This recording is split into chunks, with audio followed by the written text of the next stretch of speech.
So, can I field any questions? Yeah, right now. So, first of all, I really, really enjoyed your presentation. My question would be, it seems like you gave us some very key tools that we can use to make social media better, but what if it's a tiny organization and there's not that one person who has the time to really fully commit to it? Do all arts organizations need social media, or if they don't have the time, should they just not have it at all? Here's what I'll say. The basis of all online activity should be a website. If your organization isn't large enough to have a website, of course they should try to have a social media presence. But it's really not going to be as potent because there's nothing to link it to. But if it's a very small organization, it doesn't have to be one person running social media. You just have to have policy saying, what is our voice? What are we going to be doing with our engagement strategies? Things like that. So multiple people can run it. As we know with Heels. We had 3 people running the page and it came across as one person. However, as hard as this is to say, if you can't devote time to it, you're inviting people to dinner and leaving. So I would say maybe not if you can't devote enough time. If you could post something once a day, for Yeah, example, it's let's not- say it's during not- her season, like Umoja, I'm thinking, Right. during her 7-week run, she or somebody could be posting once or twice a And day. yes, and the thing to remember is a busy page doesn't mean you're busy. It means you're creating stuff that gets people talking. The idea is to create the forum for other people to have a conversation. If you can do that successfully, they're not going to talk. You don't need to do anything. So yes, think of something, maybe 3 posts per week on Facebook, something maybe every day on Twitter. Spend 5 minutes and put it up there. But I think planning is what takes actually the most time. And that may take quite a few meetings with some people to figure out what are good strategies. Anne? So I'm curious about tone and style and the behind the scenes. And could you share a little bit about the conversations? Like, what were the conversations like for you to establish what was okay That way. at WIT? At WIT. Well, WIT is a very fun, almost a non-structured field. Of course, it's a structured organization. It has structure to its shows, but since it's improv, it kind of has that feel of, whoa, everything's crazy. And so that's what we wanted to take to the social media pages. So every time someone would post, and there were quite a few people, hey, we had a great time at the show last night. It was really funny. Hop on and say, oh, great, fantastic. We're glad you had a great time. Here's our confession, throwing in the theme. We had a great time too. Something as simple as that. I kind of lost what your question was. So to establish that, when you were talking to the folks inside WIT, Okay, what were those conversations like? How did you figure out? got it. Yeah. We had our planning sessions, and we sat down, and this was one of the major points. What is the culture of the community of WIT? Not so much what is culture of WIT inside itself, because that could be completely different than the culture going on. For example, I imagine maybe some of the museums at the Smithsonian have a very fun culture inside, but it's a very academic, very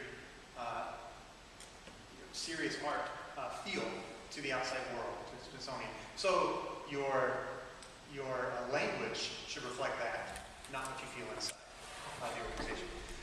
So that's what we did, was we figured out who our constituents were, or stakeholders in general, and what were they like in their playfulness with the organization, and things like that. And then from that, we decided what is our language going to be like. So it's figuring out what your constituents would want more. Try and figure that out at least. So I guess in the traditional arts organization, whose job is this? Is it artistic? Is it marketing? Is it development? Is it front of house? Fantastic Who's question. in charge? Fantastic.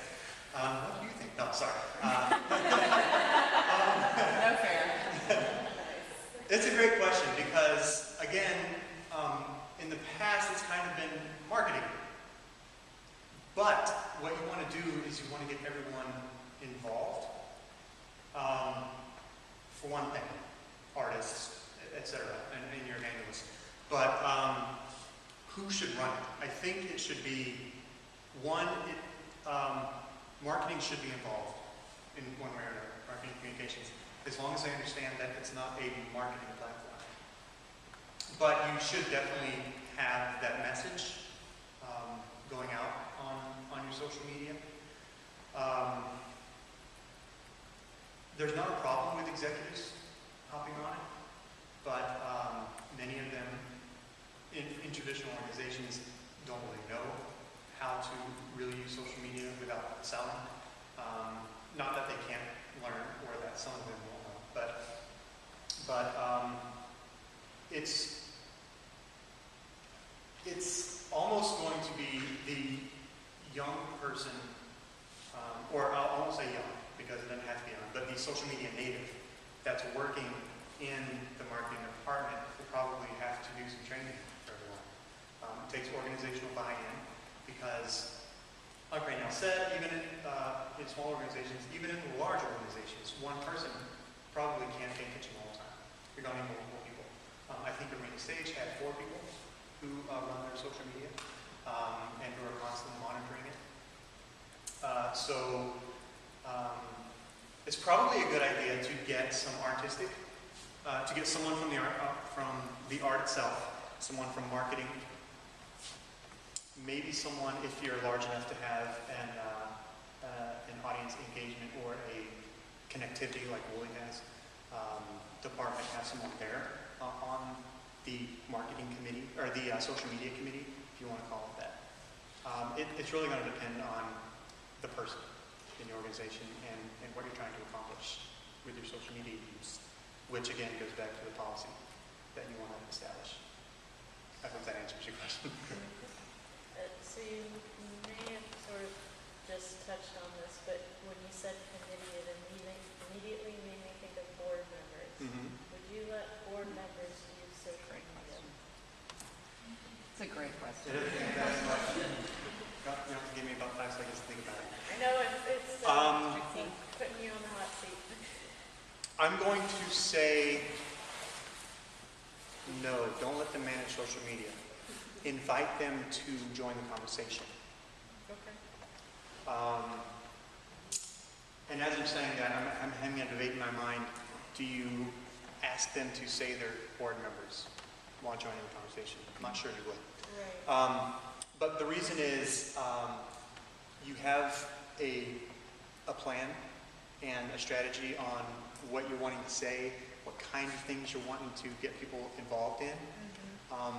And that kind of becomes a little bit of programming, Sure. if you want to think of it like that. And of course, your board members shouldn't be dictating your programming.